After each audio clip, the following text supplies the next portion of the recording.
Challenge. Okay, ഞാൻ മാമി കാണിച്ചത് പോക്കറ്റാണ്. എൻ്റെ ഒരു കുത്താൻ പറ്റുന്ന പോലത്തെ സാധനമാണ് ഗൈസ്. ഓക്കെ, എൻ്റെ എന്താ അറിയോ, ചകിരിയാണ്. ചകിരി കേട്ടോ, ചകിരി ചകിരി അരച്ചാൻ ഇതൊക്കെയാണ്.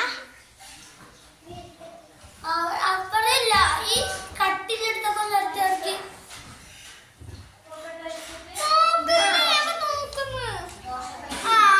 കാണിച്ച് അടുത്ത ഞാനാണ്. ഞാനിത് കുത്തി കാണിച്ചത്. കുത്തവിടെ കിട്ടി. അമീൻ ഇതൊന്നും നല്ല അമർത്തു. ഇവിടെ കുത്ത് ഇവിടുന്ന്. ഓ, ഇതിന്റെ മേത്ത് കുത്തുവോ? ഇല്ല, കുത്തി കയറൂല. ഓക്കെ, അമീന്റെ അല്ല ഞാൻ പറയാ. ഫോർക്ക്. നീ അതല്ല ഞാൻ പറയാ. ചകിരി അല്ല, സോപ്പ്. ഞാൻ കേട്ടു. അപ്പൊ ഇന്നത്തെ എടുത്തുള്ളൂ. ലൈക്ക്, ഷെയർ, സബ്സ്ക്രൈബ് ചെയ്യുക.